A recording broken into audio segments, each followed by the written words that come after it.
Welcome to the Tone Lounge Podcast, the definitive music industry and gear podcast with Jonathan Gilmet and Frank Fleckenstein.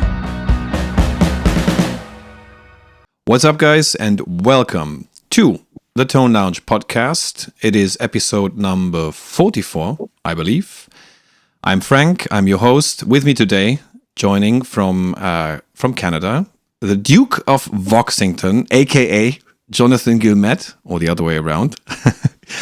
And I'm also joined today by Steve from Effects Pedal Planet. Hello. Welcome. Thank you very much. Thanks for inviting us. Great that you were able to make the time. And before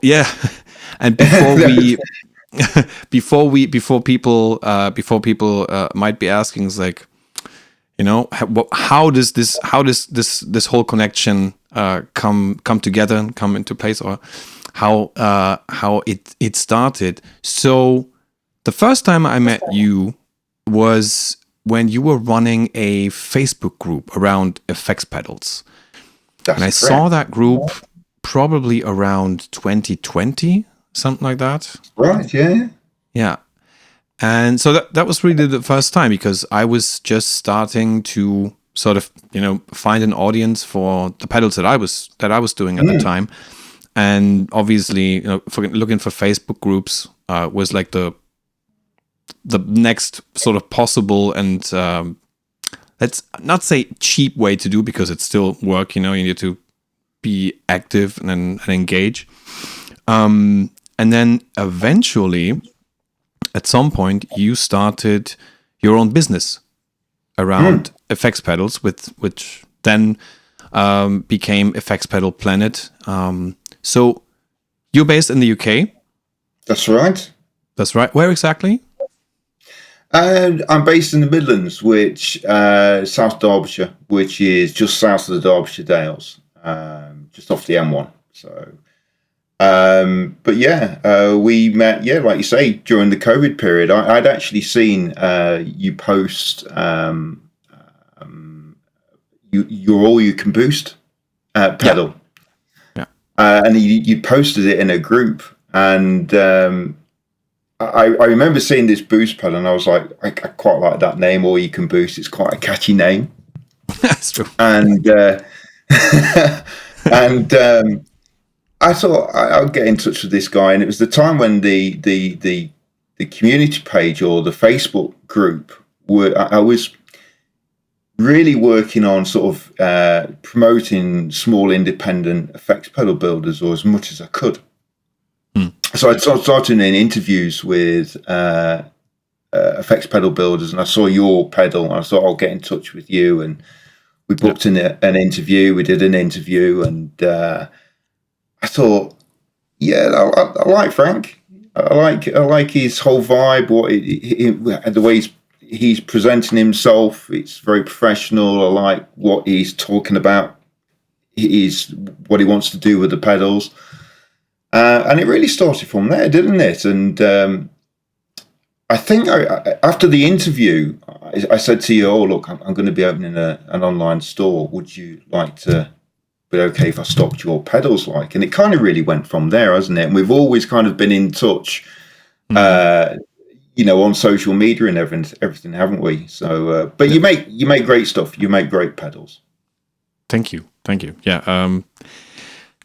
Still trying to do as much as possible, and was as much as the time allows, because obviously I have a main job that demands lots of my time. I have a family that also wants at least a little chunk of me. So, but yeah, I'll try to keep it going.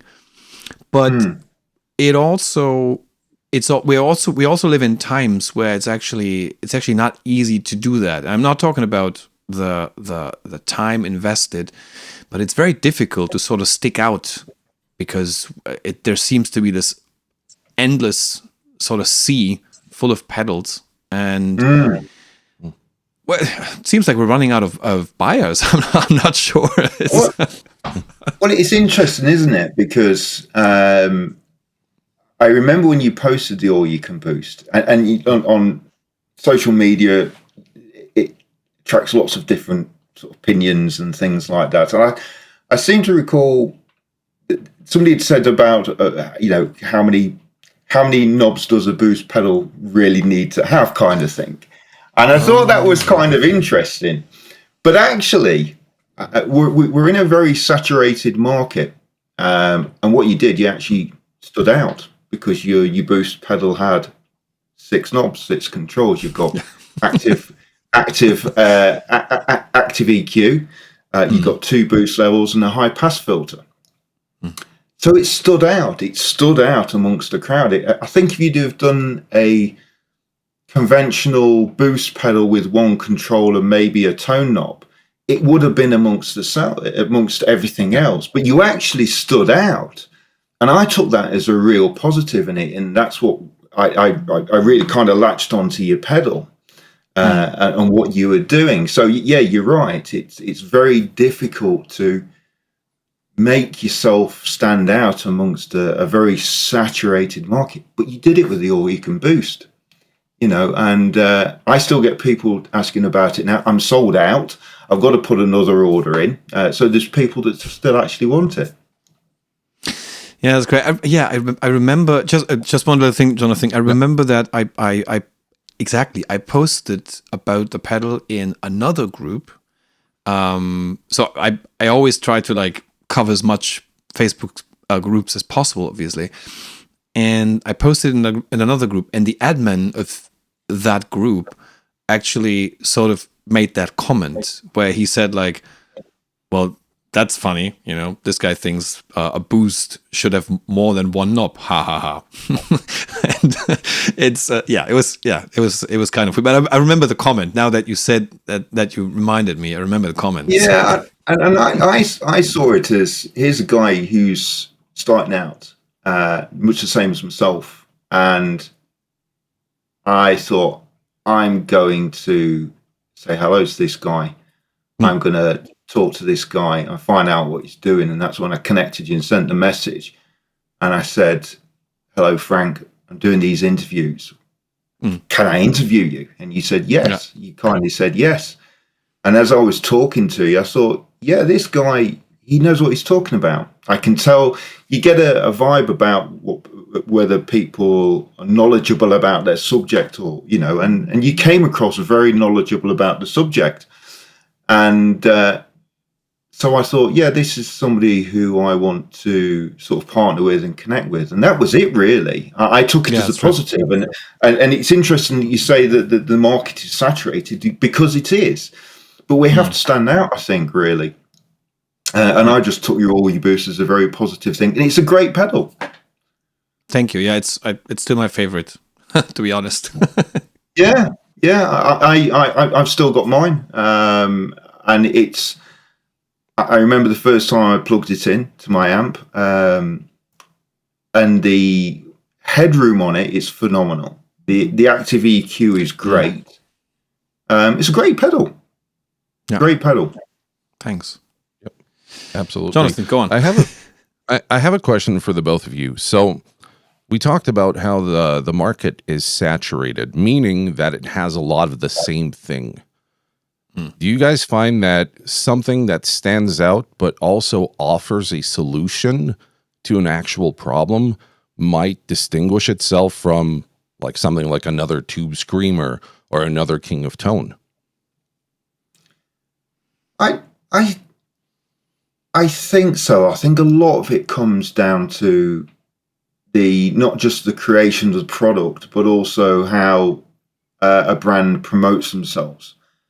And I think the most successful brands that we have in FX Pedal Planet are the ones that actually create the demand for their own products themselves.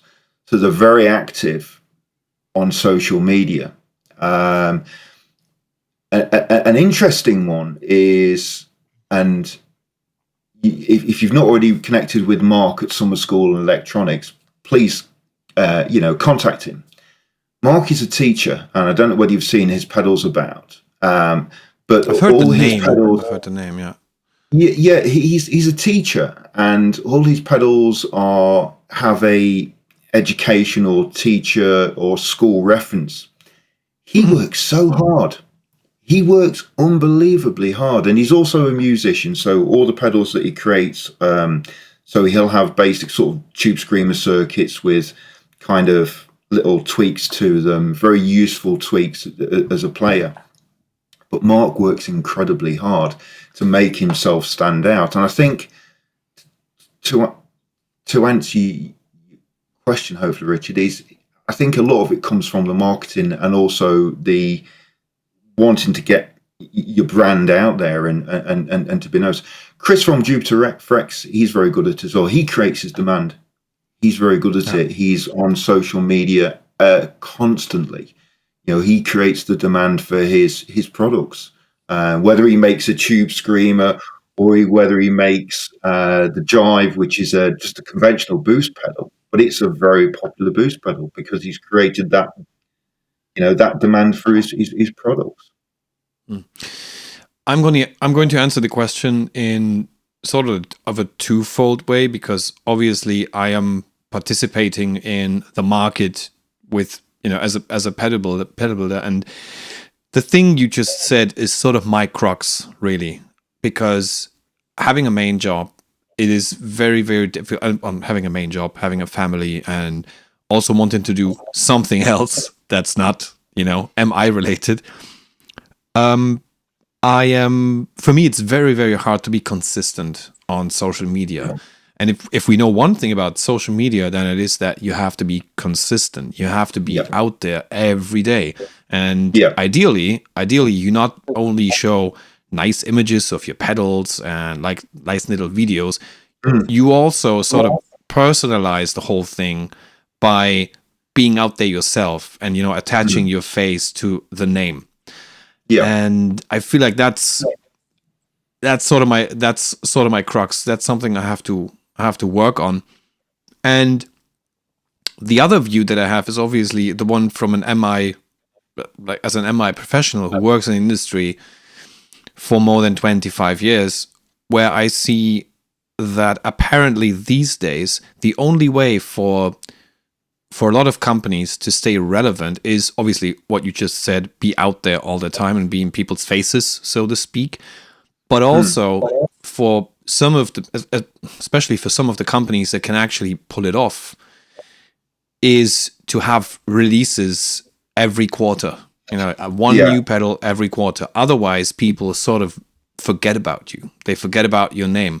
And then what happens, and there are actually statistics on that, what happens is, let's say company XY releases a new pedal, it's all out, there's a lot of buzz created about the pedal, and then people remember the name and they're like, oh, cool. Oh, didn't they have this other pedal? Oh, I wanted to check that out always. And then usually they end up buying a completely different pedal. It has nothing to do with the new release.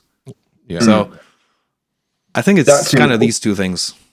That's important from a dealer perspective as well. You're always wanting your brands to be, constant, relevant, bringing out new products, and also active on social media. It's a multifaceted thing, isn't it? And it's hard work. It's tough work. It's time consuming. I know when I was doing interviews with the Facebook group, crikey, the hours spent at the weekends and so forth, just editing of an interview. It's phenomenal work. It's phenomenal. And I'm very aware now that I need to be more in front of the camera myself to let people know that there's actually a person behind the shop. And that's something that I'll be addressing next year as well. But I think we have to do things differently as much as possible. So push that little bit extra in whatever we're doing. I mean, for myself, I've always put customer care and customer service right at the forefront of everything I do. That's been the be all and end all. So I think we have to do more in a saturated market, and look for ways for doing more and offering more to the consumers and to customers and musicians. otherwise you can get lost in the crowd, I think, somewhat. Yeah. One observation I have is that being a guy who does all the videos on the channel for a bunch of pedals, if I just do a video where I showcase what it does, no one cares. If I just try to showcase how it sounds, no one cares. But if I say, this is a pedal that might answer a few questions, might offer a solution for you, then I get the views. So it has to like solve a problem. It's either like, let's say you come up with your own King of Tone. Those are expensive. There's a long waiting list. But how about this one person who made like his own version and you can get them at a good price fairly fast? That is basically offering a solution to a problem. But if a pedal itself, the design, offers a solution that you might have not even thought of. You know, let's say you got a pedal that's, I don't know, it does everything like the all you can boost. You're thinking, do I need an EQ when I'm boosting? Well, you need to know that if you're boosting all the frequencies together. You might not want to boost all of them, right? Different pickups, different guitars, different amps, different speakers. Exactly. It all has a bearing, doesn't it? Yeah. So actually, going back to what originally said, actually, maybe all boost pedals should have 6 controls on them. Maybe they should. Maybe they should. The other thing we also see, so obviously, we sort of live in a very saturated environment with pedals. Then at the same time, we see that the concept of the loud stage sort of has passed away a little bit. Engineers don't want a loud stage. There are certain regulations in place in some countries.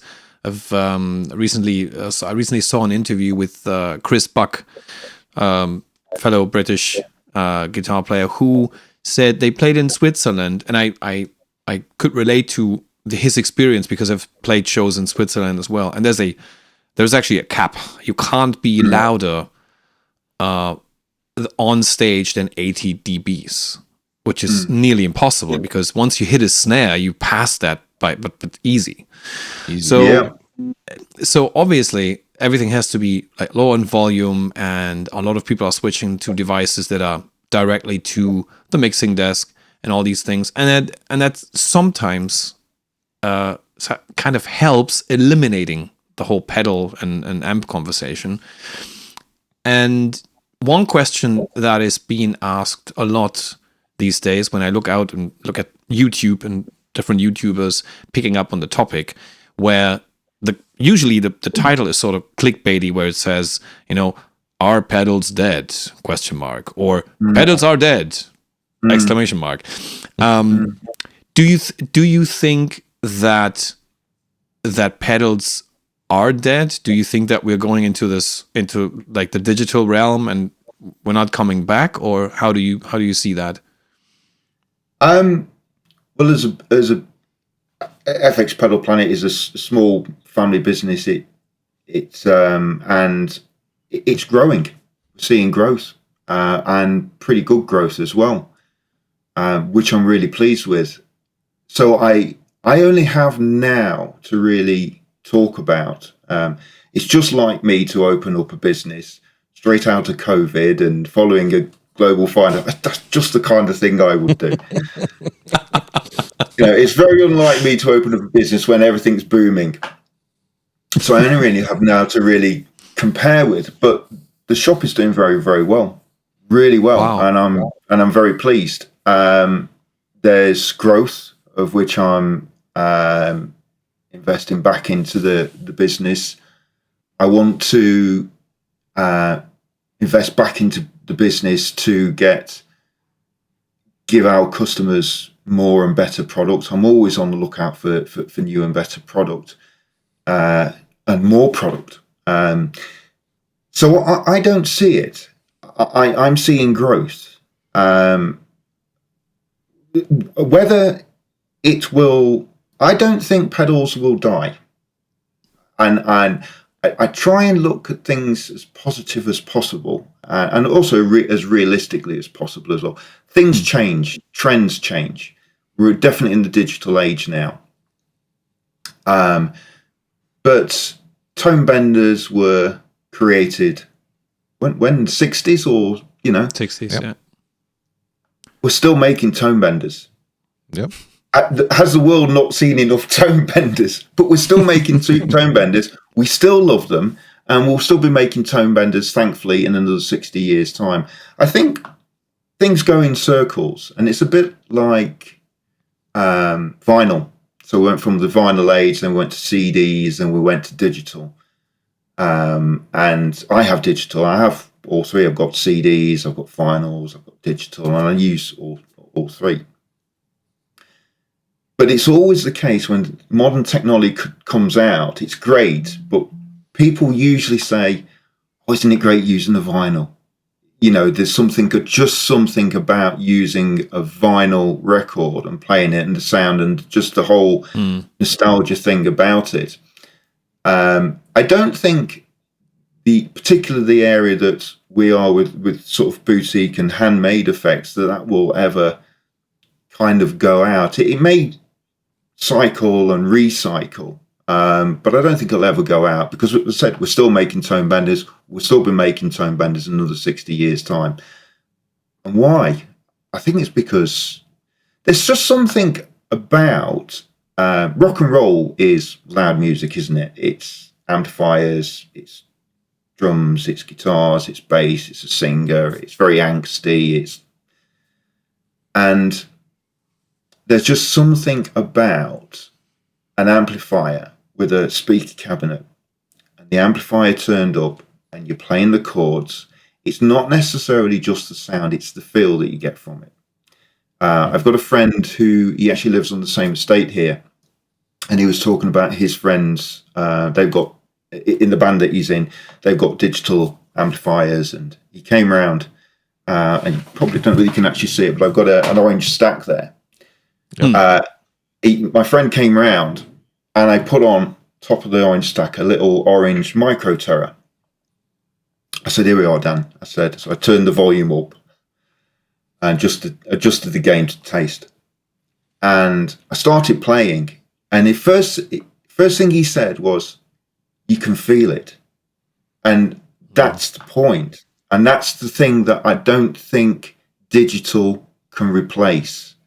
The feel and connection you get between you playing the guitar, the connection with the guitar and the amp and the speaker, that whole interaction, that whole connection is pretty special.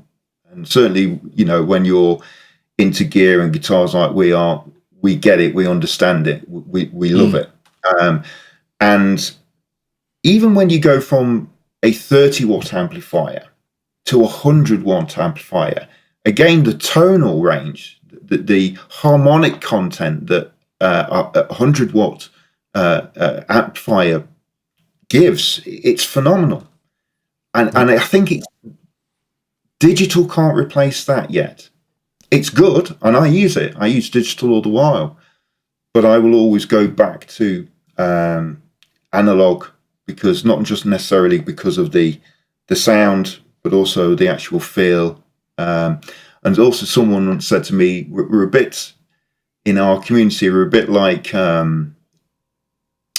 the classical car community, aren't we? The classical car industry, they go and take the cars to a local meet, and they open the bonnets and look at the car components. We're a bit like that in the pedal industry, aren't we?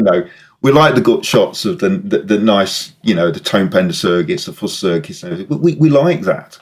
Yeah, that's true. I don't think it'll go out. It may ebb and flow. But I don't think it will ever go out, because it's rooted in. I got a question for you, Steve. When it comes to pedals, have you noticed a difference between selling digital pedals and analog pedals, or is it pretty consistent between both of them?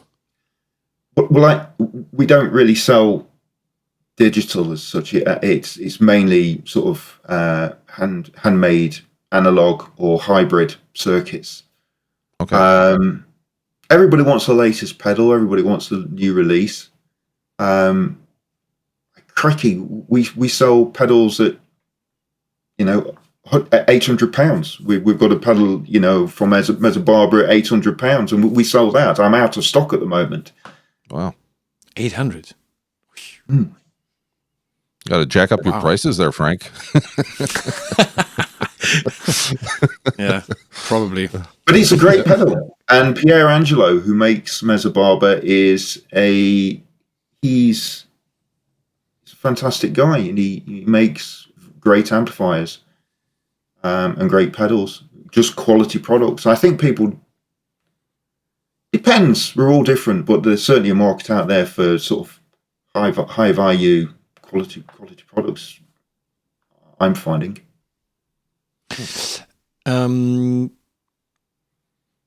Yeah, with digital, I've heard a very good comment the other day about digital, where someone said, I can't remember who said that. I have to look it up, but somebody said it's with digital, if you're playing something like the Axe-Fx or the Quad Cortex, he gave credit to the product because it's a phenomenal product. What it does really well. But when you're playing it, you usually play it through your sort of studio monitors or into a PA system. The feeling is always something like you sitting in another room from where the action is happening, where the feedback is happening.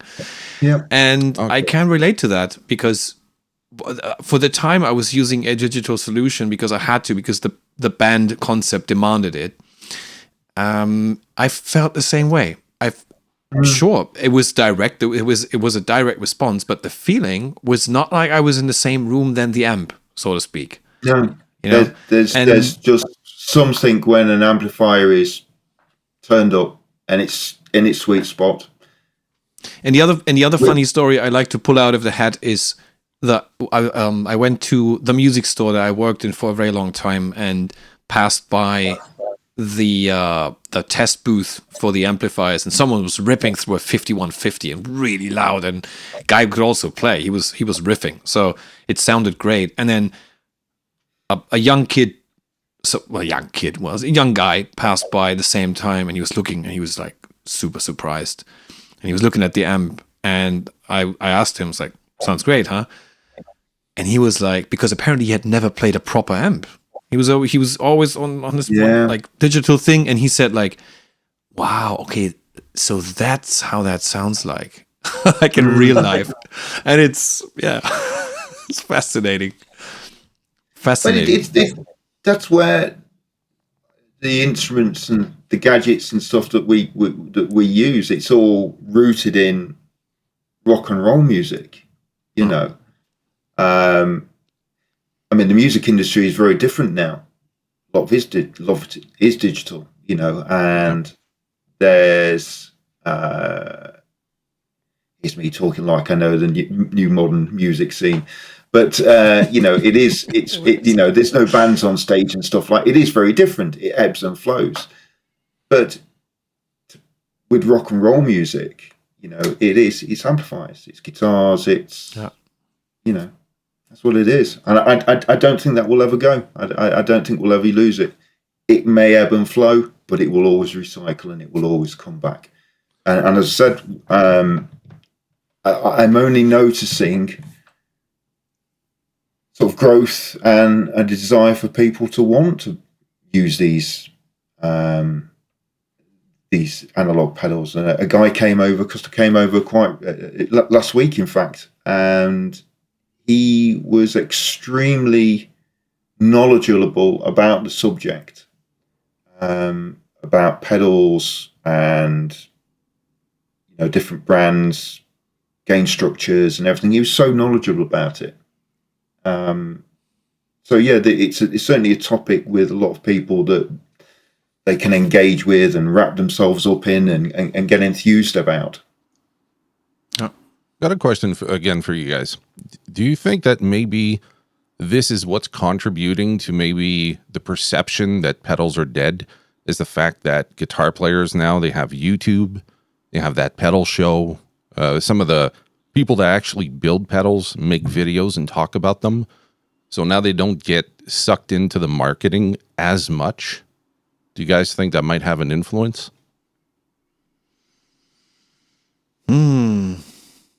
Good question. Good question. I mean, I think the more knowledgeable sources you have, the better for your purchase decision. Although you always have to be careful, because I think there are a lot of people out there, and I don't want to discredit anyone or step on anyone's toes, but there are a lot of people out there who I feel should probably study the topic a little bit more before handing out their point of view and their opinion on a certain pedal or a certain range of pedals, whatever they are talking about. Because let's face it, not everybody is going to be as deep into the topic as, for example, the guys from that pedal show, or Andy Martin, a guy who has played thousands of pedals and probably knows each and every one inside out, and all the other guys we could mention, that have like very reputable YouTube or Instagram outlets where they talk about the topic. I think people are more informed now than ever, especially with the stuff that's out there. And yeah, that's how I see it, at least. I'd agree. I think from what I've talked to people is that they're doing the research. You can tell if somebody sends an email, or they'll contact you, and they'll say they've been watching they'll say who their favorite YouTube demo artists are, or I think people have still very much invested in the education and the research of musical gear before they buy it, because I think they have to be, because it's not cheap. Musical gear can be an expensive hobby. Absolutely. We all know that. So we want to be informed before we make the decisions that we do. And I'm finding that people are doing their research, and I think, hopefully that continues. I think it will continue, because it's people's their own money investment and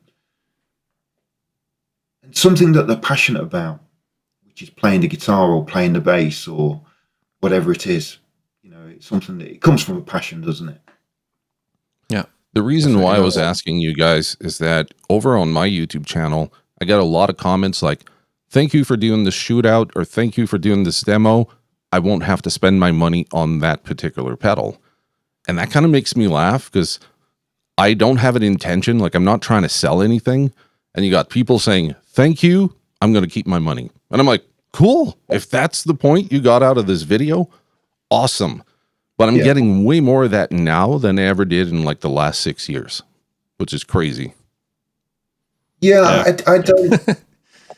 I don't, I'm not sort of, I haven't got a YouTube channel as such, and I'm not as active on YouTube as what I'm going to be going forward. I've had, you get comments, or you get opinions and so forth, and Yep. when I do social media adverts, somebody said, "Oh, the website's difficult to use," and I'm thinking, well, actually, the business is growing really, really well, so some people are finding it very easy to use. But I do get what they're saying. But it's really a starting point, the website, and it costs a lot of money for a small business to invest in. Yep. So the point I'm coming on to is, I think you have to take some, comments, particularly on social media, with a pinch of salt sometimes, all the time. Yeah. I'm just pouring that salt, dude. Drown in it. That said, the website does need updating, and it will be getting updated at some point. But you have to do things for what you can do. and what the resources allow you to do at the time. Do you know what I mean? But if someone said to you, "Oh, I'm not going to buy that pedal now," you've helped them. That's how I see it. Exactly. You've helped them. Yeah, it's only a positive. It's true. Yeah, and I don't think people want to be sold to. I think people just want to be taken care of. Especially in the transaction of commerce and buying products and things like that. It's just people just want to be looked after and a bit of trust, and that's it, really, isn't it? That's the key word, trust. And I'm going to share an opinion, but I'm finding these days getting reliable information that doesn't have some kind of agenda is hard. So when someone is genuine with you and they're giving you what you're expecting, you just want to know the truth. You want to know that this product is actually going to be a problem solver. It's actually going to really be implemented in your rig, and you're not going to have to spend more money. If you can get that trust across to the people, that usually can build up an audience, will build up customers. But if you're shady, you look like you have some kind of agenda, you're trying to, pull a fast one on them, people sniff that out. I find that generally they'll call it out. Customers will tell you whether it's directly with a message or feedback or reviews or a comment on a social media ad, and they're saying, look, your advert, I found it hard to use. They'll tell you, they'll be upfront and honest. Or sometimes they'll tell you by not doing something, by not buying a particular product. So if they're not buying that particular product, they're telling they don't want it. It's not what they want. And I said from day one when I started FX Pedal, the online store, that customer service is going to be the first priority that's going to lead everything. I'll just put customers first. It's simple as that. And I don't always get it right, but I certainly strive to get it right every single time. I've made mistakes. I sent a product over to America once, and it was an expensive item. I sent the wrong item, and I said to the guy, I said, "I think this has happened. Can you confirm?" He said, "Yes." No. First off, it's my fault. I apologise. I'm going to pay all your taxes and duties. All your taxes and duties are paid. That's first and foremost. And I'm going to get it all exchanged at my cost. You're not going to pay a single penny. And it turns out that we came to some other arrangement that they were happy with. But you have to put the customers first. And lo and behold, that very same customer came back a few weeks later and bought a similar type of product. So you've just got, I think trust is important. Getting that trust, getting 100%. And putting people first. I think that's the most important thing. Yeah, the other thing that we're seeing these days is, and that's why I think it's great that, and we talked about that offline as well, where you said your business is actually going into a very positive direction. You see growth and you want to reinvest and you want to make it even better. And I think that this is great, especially in a time where, if we look around, the only thing we seem to hear is the opposite. We see stores closing. I mean, just today, this year in the UK, we had two, so the big stores closing down. Last week, I heard about another one. Then you see manufacturers going out of business. The G&L just went out of business.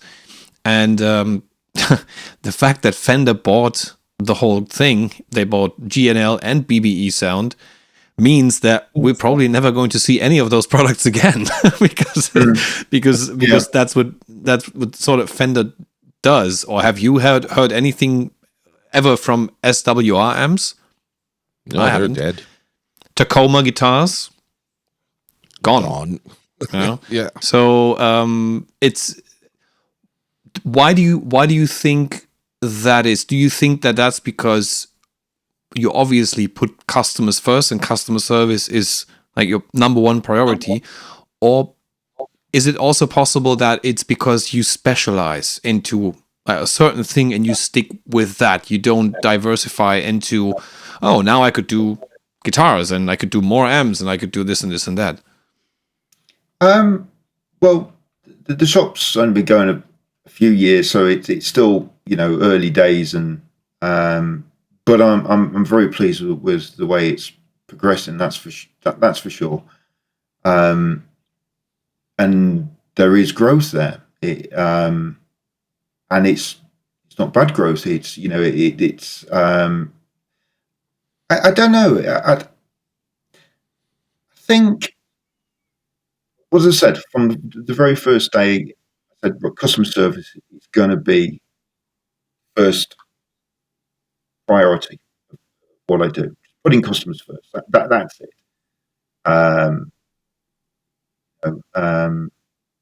And that is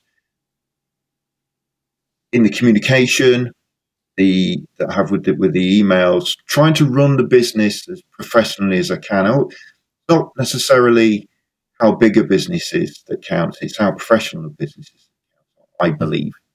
Try and being as professional as I can. Try and give it the very best customer service that I can. Deliver products really fast, so they get customers in the UK get generally the products dispatched within 24 hours, tracked and signed service. So never send it on a delivery service where the postal's going to leave it behind a bin or something like that, because it happens, and I know what it's like. I'm a musician myself, and you order a pedal or and the postal person's left it behind, and it's like, why? But they don't know how valuable that item is. So I decided if I have to pay an extra on the delivery service, I'll do it. It doesn't matter, because I want that product to arrive with the customer in their hands, and they have to sign for it. That's what I want, because some of the items are pretty valuable. And also trying to stand out, as we were talking earlier, in a crowd. So I think it was coming up to a Christmas time, and I was like, well, maybe I offer a gift wrapping service.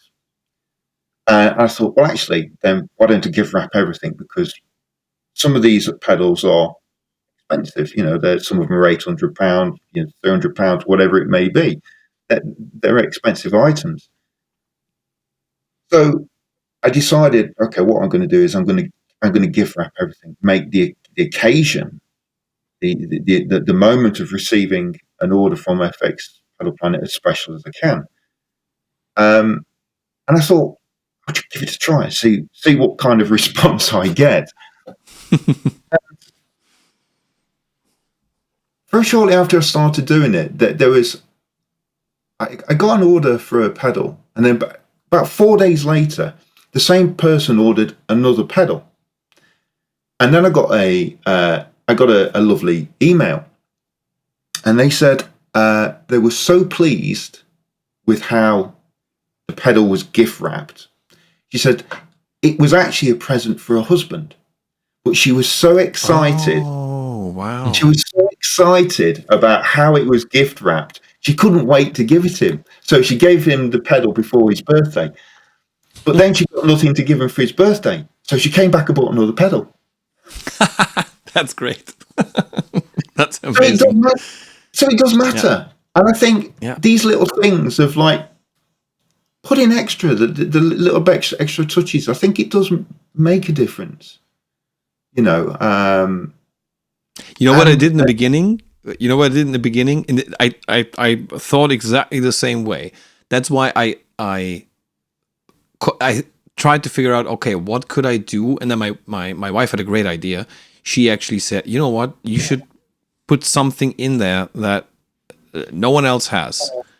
I was like, okay. And then she came up with the idea for the tote bag, the printed tote bag, where it's not only wrapped in there and somehow protects it, but you can also use that thing to go grocery shopping and whatnot. So, and in the beginning, what I also used to do, I used to include chocolate.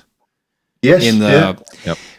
But as soon as I figured out that might be an issue depending on what season it is and where the package actually travels to. Because I've had people telling me, "Oh, thanks for the chocolate," but it's like it became a soup, and then it started to become like become hard again, and then it became a soup, and so it kind of lost its taste a little bit, and I was like, okay, I got to do something different. I did cookies for a while, but then not everybody likes the same sort of cookies, so it's always a 50-50 game. But yeah, it makes a difference because people appreciate the extra effort 100%. We're all consumers as well as, service providers or whatever it be. We're all consumers, and we all get frustrated by levels of customer service which are not sufficient, and we all have those frustrating phone calls with whichever business it might be, and customer service is still the main thing. So I've always focused on that, delivering as high quality as I can, but also get involved in other things. So I donate to Strings for Hope. Strings for Hope is a fantastic organisation. So have you heard of Strings for Hope? It's UK based, right? USA. USA. Okay. So Strings for Hope is an organisation, I think they're in Nashville, and they take used instrument strings and they turn them into jewellery. And it's the most fantastic jewellery. I've actually got an item, a bracelet, which I actually sent my strings over, and they made a bracelet for me and sent it back. But Strings for Hope is a fantastic organisation. Not only do they make good use of used instrument strings, which otherwise would go into landfill, they turn it into jewellery, but the team at Strings for Hope, now here's the thing, the teams at Strings for Hope are predominantly women, very often survivors or people recovering from addiction, and also domestic violence and things like that, and human trafficking. So the Strings for Hope organisation gives these people skills and an opportunity to earn an income. So every Christmas, I send a box over to Strings for Hope. So I collect my string. I always encourage our customers, to send their strings. I got a very nice email from a guy. I think it wasn't. Yeah, it was. I think it was last year. It might have been the year before. It says, I've got a box of strings for you. I want you to send it to the team at Strings for Hope. So, okay, yeah, he got literally a shoebox of used strings. So people do take notice of those things, and I collect them, get them sent over, and that's it. Just things like that, I think. And we've done charity initiatives and, reinvesting, reforestation initiatives and things like that. I think we need to offer more, really, rather than just offering pedals. We've got to offer more. Yeah, that's brilliant 100%. Because I wasn't aware of that, and I've been actively looking for some kind of charitable thing I could contribute to. So I was thinking about, like, I have a lot of guitars, so I was thinking about maybe like getting a guitar, a bass, an amp to a school where they have a music program. So, but I haven't found one that is in need right now. But this kind of thing, I mean, we all have strings. Like I don't know how many instruments, right? So it's nothing to collect them in a box. Once it's ready, just wrap it up, send it over to them. I'm taking note of this. Like, this is the kind of thing I can see myself giving to. I'll send you the details. They're a fantastic team. Emily there. I'll just send an email. So I've got some strings coming over. Sometimes I have more or less, and they have bigger companies donating their strings. I think Gibson and people like that, and supporting them. Wow! So they're not short of strings, but it's they're just grateful for anything like that. So yeah, if you've got any spare strings, send them to Strings for Hope, please. Perfect. Yeah. It doesn't matter Noted. what condition they're in. It doesn't matter whether they're coated strings, whether they're uncoated, whether they're nickel, whether stainless. It doesn't matter. Just send them over. Awesome. And I will do that. what I've been meaning to do, which I'll get it done next week, is actually just include an envelope with every single order. So look, here's an envelope. It's got Strings for Hope on it. Pop your strings in here and just put it in the letterbox and just send it off. And that'll be the next thing I'll be doing. I've been talking about it for a few months, but I'll be doing that next week. Yeah. Sometimes a plan like this, takes time. As you've mentioned before offline to me, is that you do all this while you also maintain a main job, right? So That's crazy. Imagine that. Imagine like building pedals on the side and trying to get those, floating around people is one thing, but selling loads of them through your a shop of like different suppliers, that's a complete different story. So hat tip to you for that.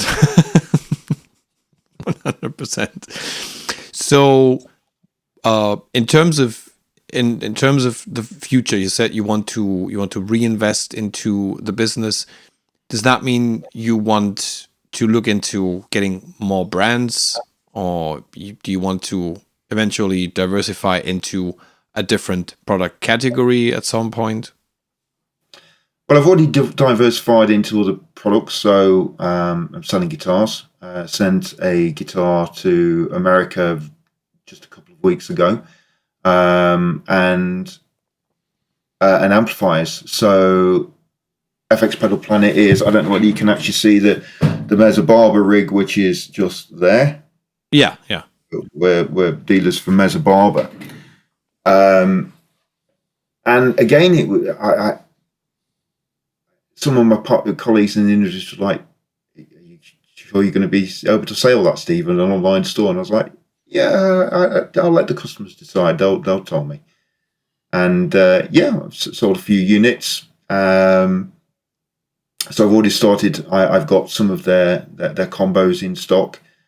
I've got guitars in stock, bass guitars. But what's next? I've got plans, and I've got sort of goals and aims. But I really am as well just taking one day at a time as well at the minute. Okay.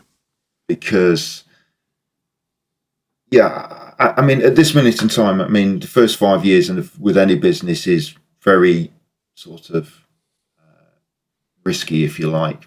Something like 75% of businesses fail within the first 5 years. So I'm seeing these first 5 years out and reinvesting growth into new brands. There will be more amplifiers coming into stock. There will be more guitars coming into stock. I've had talks with a few suppliers. So it will diversify from pedals into more amplifiers and more guitars, and a broader range of effects pedals on offer. Okay. Sounds like a very good plan. Jonathan, please. Yeah. Does that mean you're going to have to change the name of FX Pedal Planet to All Guitar Gear Planet? Yeah, I've thought about that. I could just change it to FXPP, couldn't I? The PP part, maybe not. Yeah, I never thought. People might make jokes with that one. Pedal Empire, they sell guitars, they sell amplifiers, I do believe. I think consumers and customers, they can. I understand where you're coming from. Yeah, and it has crossed my mind. I've kind of thought, well, actually, I'd like to do more amplifiers. I'd like to do more bass and guitars and stuff. And I've kind of pigeonholed the the brand identity in some respects. But I think it's no different than, like, let's say if you think of people. Ernie Ball, they were making strings, but now they make guitars, they make basses, right? Yeah. So if you just keep that name as the heritage to your company, I think people will figure it out. They're going to go, okay, it's, Effects Pedal Planet, but they do sell amps, they do sell guitars. I don't know, maybe you're going to sell like strings and picks and stuff like that, or plectrums rather. So there will be more sort of ancillary type products coming in as well, which I've been looking at, pedal boards and things like that, to be a certainly a one-stop shop for pedal enthusiasts, and having guitars and amplifiers as well along the side. But it's picking the right partners and right brands and companies to partner with. That's the thing. And stocking the products that your customers are going to want to buy. But yeah, I've sold guitars, I've sold amplifiers, as well as pedals already. So it's already going in that direction. And I've already told Pierre Angelo at Mezzo Barber that I need to put a stock order in for his Skill heads and speaker cabinet. So I've got to get that one done next year as well, because I've already told him I've got to do it. So so he'll be probably messaging me in January saying, where's your order?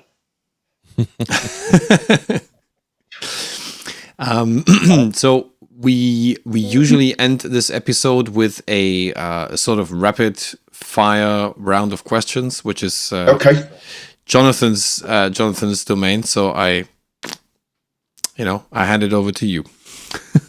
All right. So right now at FX Pedal Planet, what are some of the pedals that you think that your customers should definitely have a look at that maybe might be flying under the radar? Okay. Definitely the Occo FX T3 tremolo. It is an incredible tremolo. Heiko at Occo FX is a great builder from Germany. He is a very intelligent builder. The T3 tremolo is an all-encompassing tremolo pedal. It's got tap tempo, it's got harmonic tremolo, it's got amplitude tremolo as well. You've got 3 different waveforms, and plus you've got a kind of a third tremolo pulse control as well. It's a fantastic pedal, and it's very musical. So yeah, I would wholeheartedly suggest the T3. Of course, the FFX pedals, all you can boost. It is a superb pedal. Hey! It is. There it is, without knobs still. So, but seriously, it is a great pedal. I think Henning Pauli said he was more of a kind of an overdrive pedal, which I know where he was coming from with that, but it is a boost. It's a boost overdrivey thing, but it boosts frequencies, so you get a nice tonal push as well, and then you've got loads of volume on tap that you can adjust. You can either click in or click out the active EQ, so you can either have it on or off. The EQ is very very versatile. It's a great pedal, great all-round pedal. You can put it at the front of the chain. You can put it at the end of the chain to give your pedals a little bit of volume. It's a great pedal. Great pedal. 100%. Thank you. All right. So next question. When it comes to overdrive, what are your top favorite pedals? I love overdrive. Oh, crikey. You know what? I love. I'm going to sound really boring here. I love Centaur circuits. I just love them. Oh, okay. Constant circuits. I just love them. I love Centaur circuits. I love Salvatore from Volta Custom. Makes great pedals, and he's got a really nice overdrive pedal called the Blue, and that is really nice because it doesn't go. It does quite high gain, but it does everything prior as well. So you get nice edge of breakup type tones, and the EQ, the way he's tuned it on the EQ, it's really, really nice. So I particularly like that pedal as well. Also, one I'd like to mention is from a boutique builder, is a builder here in the UK called Stuntbox Pedals. And Andy from Stuntbox has made a pedal called Eat Dirt.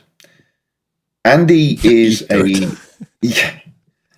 it's great.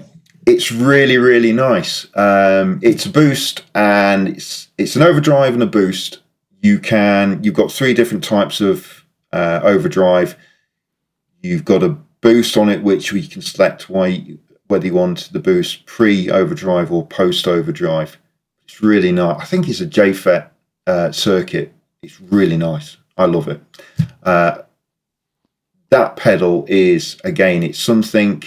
He's a small independent builder, so he doesn't get the exposure of some of the bigger brands and stuff, but he's a very good effects pedal builder, and I'd heartily suggest check out the Eat Dirt.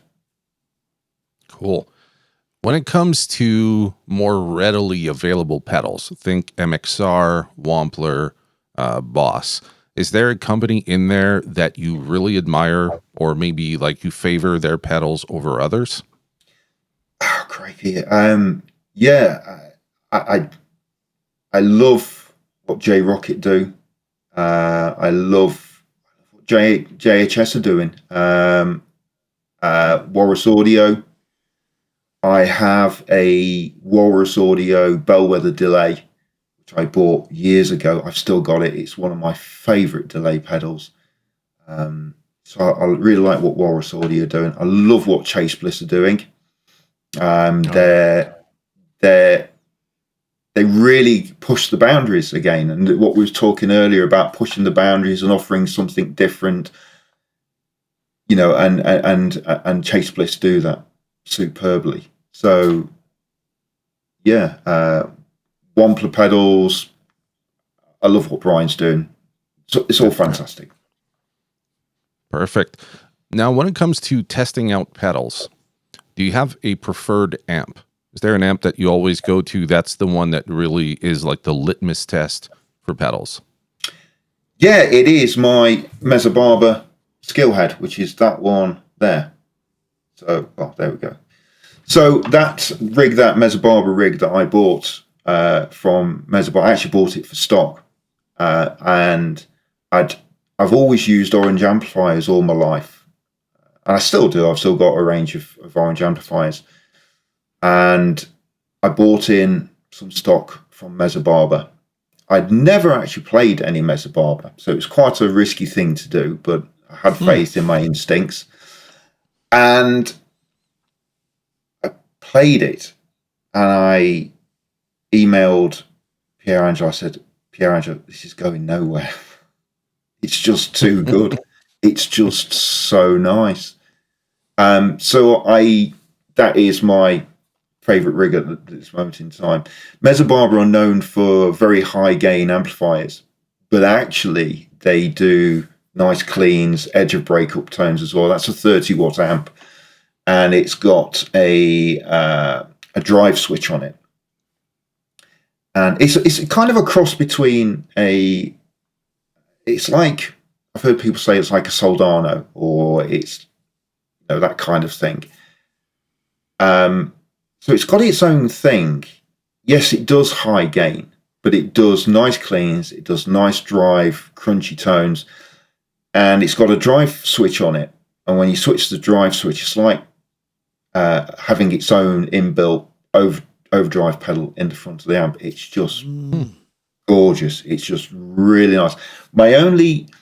If I could criticize it, And my only criticism would be that the effects loop is a little bit brighter for me personally, but it is just immense. I love it. It's all I'm playing at the moment. I hardly ever play my orange amplifiers these days. So I tend to use that, and certainly when I send out orders. So when Frank builds his pedals, he will test them before he sends them to me. Before I send them to the customer, I test them, and they all get tested on that amplifier to make sure that everything's working, and then I gift wrap it and send it out. So that's really my go-to amp at the moment. Nice. Now, before I get to my last question, am I spying a Marcus Deluxe pedal board on top of your amp? Yes, I've got two. You got two. Okay. Yes. I think I have the same model as you do. I use it for videos on YouTube, and it's just like perfect. You put the camera there, and it just points down at it. It's awesome. So it's just I'm like, you're talking, I'm listening, and I'm like looking. I'm like, that looks exactly like mine. All right. I said to Mark, "Can you make it in purple for my shop?" And he says, "Yeah, okay." And I've got two. I've got one that's I think for 2 pedals, and one which is for about 4. So if I have sort of customers coming over to try out things, I usually put sort of 3 or 4 pedals across the. But they're so handy, aren't they? They are. Yep. It makes me. Why hasn't anybody thought about it years before now? It's just what we need as pedal enthusiasts. He did exactly what we were talking about before. He went into a market where it's already saturated, but he offered something different. Right? It's solving a problem. That's why I bought one. And when I lived in Belgium for 4 years, I was looking at his stuff over on Instagram, and I was like, "Hey, I want one of those." So I hit him up, and he sent me one. And and they're not that expensive. Like I think it was like I know £55. Yeah, that I paid for it. So I mean, very reasonable, awesome. very reasonable price. And I think he's doing guitars now as well. I think he's making guitars. No, he is. Yep. And I saw him at a show, and he's a qualified joiner, and as I understand, so it's his trade. It's what he does. So that's on there. Yeah. I'll send you some links, Frank, so you can check it out. So I'm going to get to my last question. I'm really easy to get distracted. That's usually why Frank is more of the moderator, but sometimes I do get like, "Is that? What is that?" So here's my last question, the desert island question. So 1 amp, 1 guitar, and a handful of pedals can be up to 5 pedals. What would you bring? Okay. Well, it would be my Mesa Barber. I'm going to ask if I can take 2 guitars, and the reason why is this. I have 2 custom guitars which are over there, which were made for me by Rob Williams Guitars in the UK. One was built in memory of my mother, and one was built in memory of my dad. So you just manipulated me here. So I take. Okay, fine. I take both of those. One's a Strat copy or Strat version, and one of the others a T-Star. So it would be those. So with my Mesa Barber, those 2 guitars. It would be. How many pedals did you say? Up to 5 if you want. Oh, okay. So first, it'll have to be a tuner. It will be my Jam Pedals Wacko. I had a custom Jam Pedals Wacko built. That's a wah, right? Yeah. I've heard good things about that one. Yeah. It's incredible. It's a lovely wah. I always say it delivers the wah tone I've had in my mind for years. That I've always wanted a wah to sound like this. The Wacko delivers that tone. It's just really nice. So it'd be tuner. It would be the Wacko. It would be a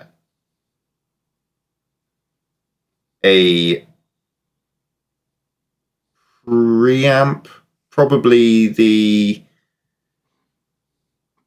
Copstone Pedals Strategy. It would be a boost pedal. It will be the All You Can Boost by FFX Audio. Oh, Frank. And it would be a delay pedal. It would be the Jam Pedals Delay Llama Extreme. And that's what I'd take. Great choice. Now, how would you use the All You Can Boost? In the front or or behind? And is tone in the hands? End of chain. No, it's definitely in the pedals. Tone is in the pedals. You can buy tone. You can buy tone, exactly. What? You can buy tone. You can buy tone and talent. Just get yourself a couple of pedals. You can buy There talent. No one told me. I've been looking for that for years. Yeah. Amazing. Well, that closes our little conversation. Thank you so much for taking the time. It was a pleasure to talk to you and to get to know you a little bit better. And well, thanks everybody for listening in. The thing that you can always do is you can subscribe to the podcast, to the channel, and hit the bell icon. All of that is completely free of charge, but it helps us to get more guests in and create more interesting content. And until the next time, we say ciao and we salute you. Cheers. Cheers. Bye-bye.